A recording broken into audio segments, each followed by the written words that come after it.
Hello, everyone. I am Joelle Simone Anthony, the Grave Woman, and today I am joined by Lauren Leroy, aka Little Miss Funeral.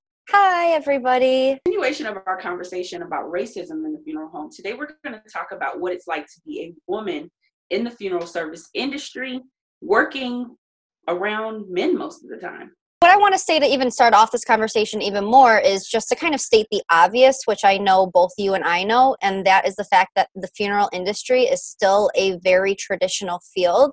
It, in the past, has been male dominated. Even though that is greatly changing, even today, I know women in funeral services, we're becoming louder, we're becoming more prominent, and we're making ourselves known as professionals within this industry, professionals that everybody can trust. It's not always been that way. And because of that tradition that is at the ground level, there's a lot of sexism in this field, maybe even more so than the general public sees, more so behind the scenes as a woman working in the funeral industry. Would you agree to that?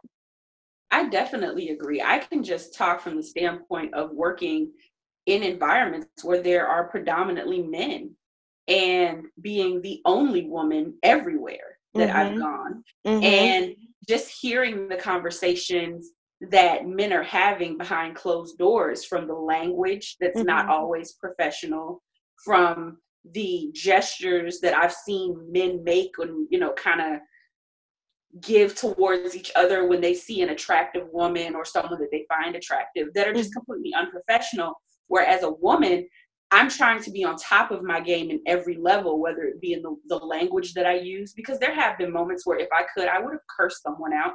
But then hearing a man curse with other men or at other men, and it totally be accepted. But if I would do that, I'd be considered unprofessional and the angry Black female. So it's difficult at times. Absolutely. It's like walking that fine line, because I know even myself in my own personal experiences, I have been the only female funeral director on staff at both funeral homes where I worked. At the first funeral home where I worked, we had a very heavy female support staff.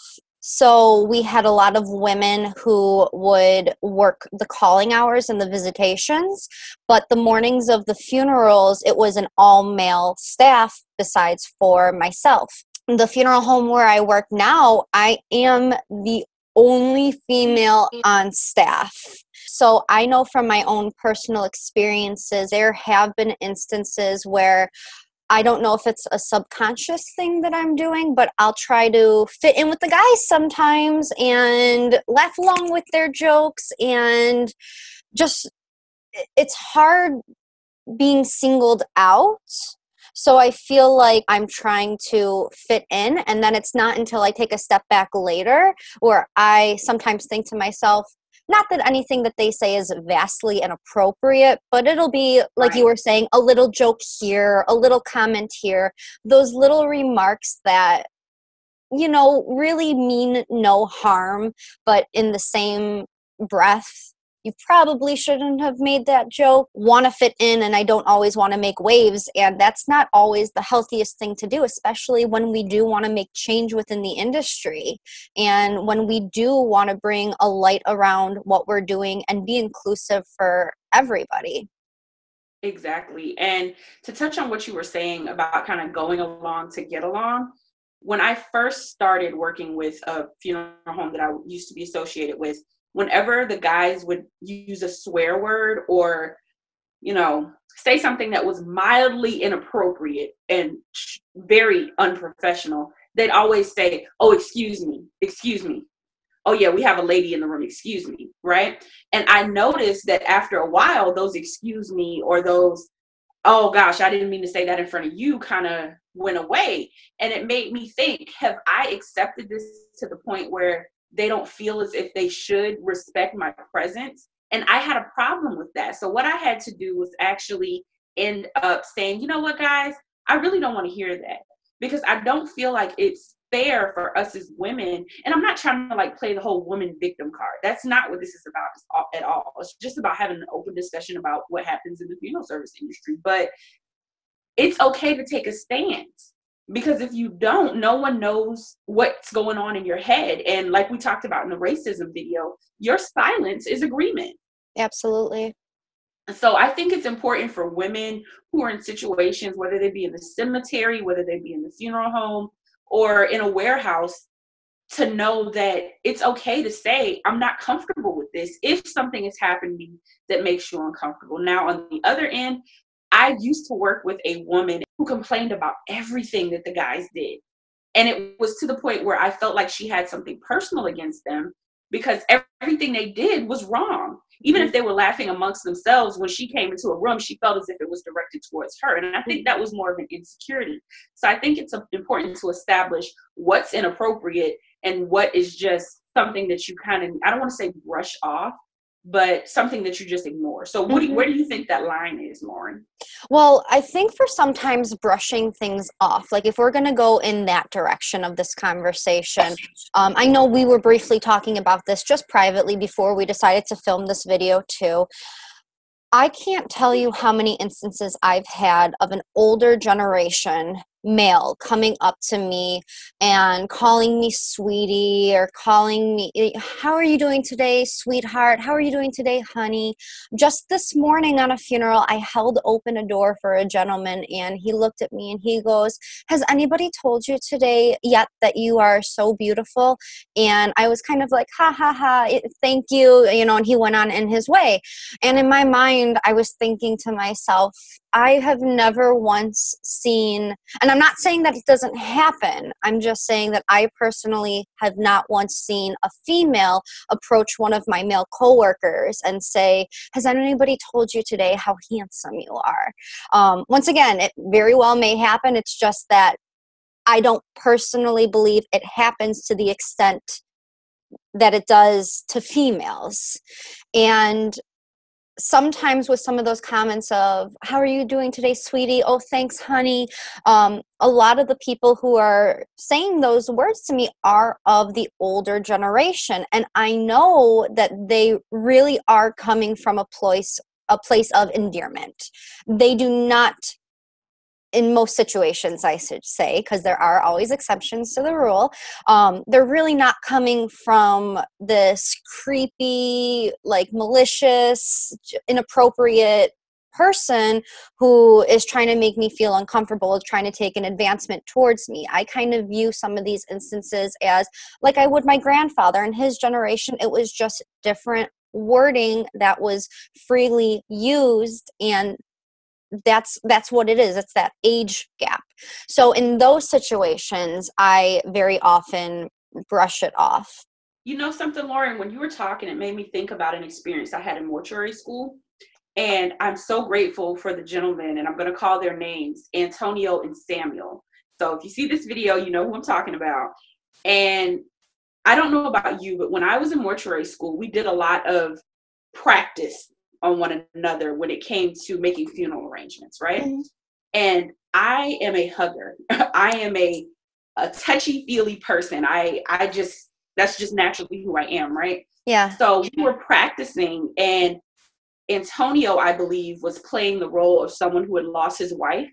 And during our interaction in class, I took his hand and cupped it in my hands, and was saying, I'm so sorry to hear about your loss. We're basically pretending we're working with a family.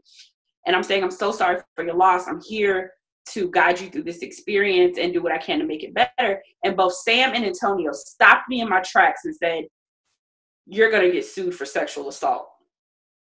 Because that can be interpreted as you making a pass towards a family member or a client or a customer. So I've really had to learn how to gauge my physical interaction when working with men in the funeral service industry, because I just don't want anything to be misinterpreted.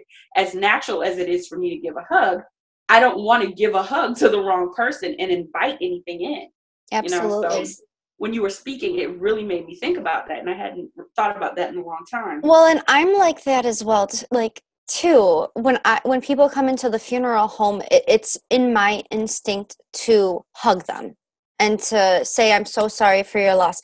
And typically throughout my experience, I've like you have stopped that, just because I have been met with people being angry every once in a while because they themselves are not touchy-feely people, and it makes them more uncomfortable when somebody is, embracing them. They're already going through different emotions, so an embrace is going to make them more comfortable, make the situation worse. So I have learned to not hug people when they're coming into the funeral home, and instead wait to see how the arrangement conference goes, wait to see the connection that have made throughout that meeting, and then take their initiative. And if they go to embrace me at the end of the conference, then I will also hug them.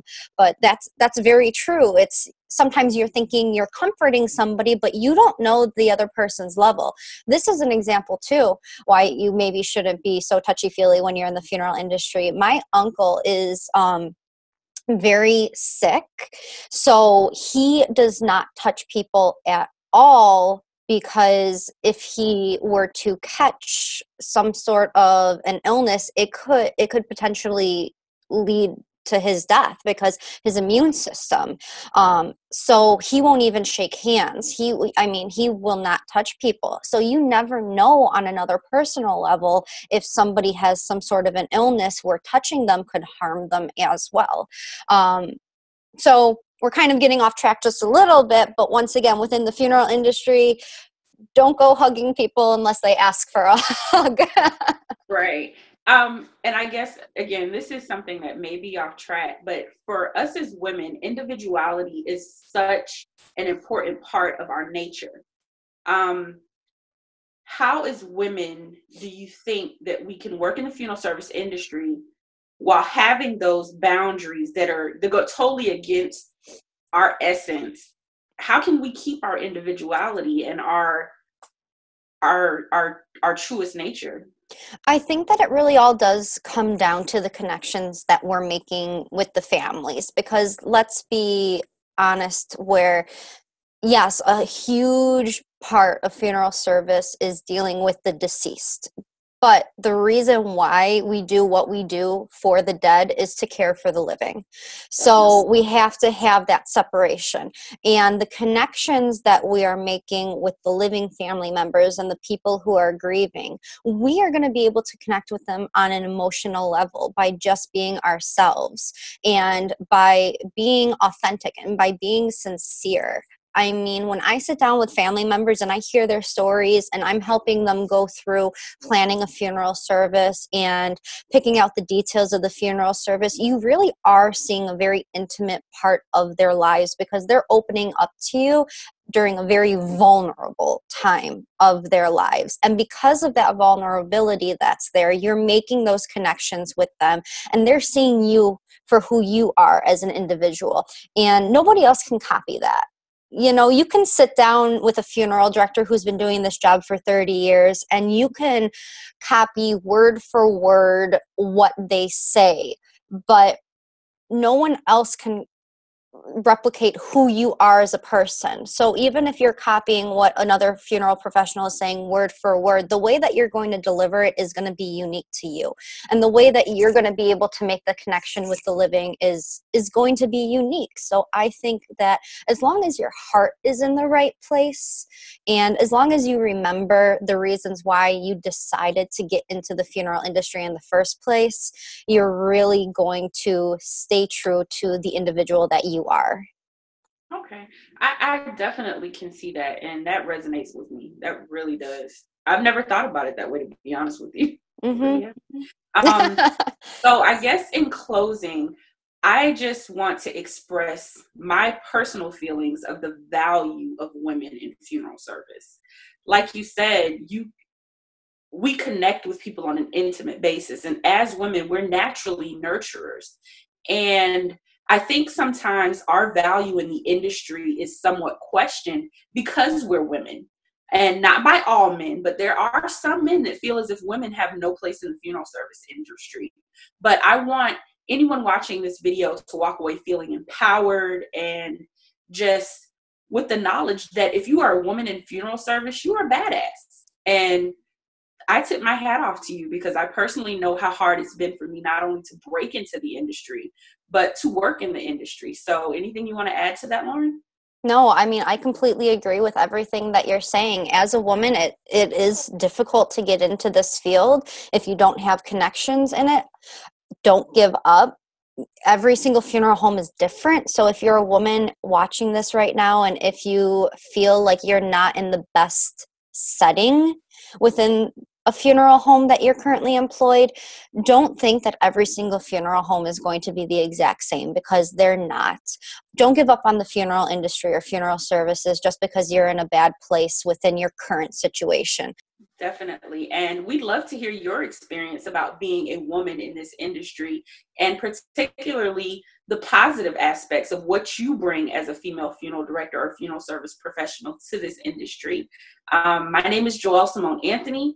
I'm also known as the Grave Woman. You can find me everywhere at the Grave Woman. And I'm Lauren Leroy, also known as Little Miss Funeral. You can find me everywhere, Little Miss Funeral. And like Joelle was saying, we want to hear all the positives that you have experienced. So put them all in the comments below so we can all build each other up and grow from this conversation. Let's keep the conversation going. We will see you all next time. Yes, we will.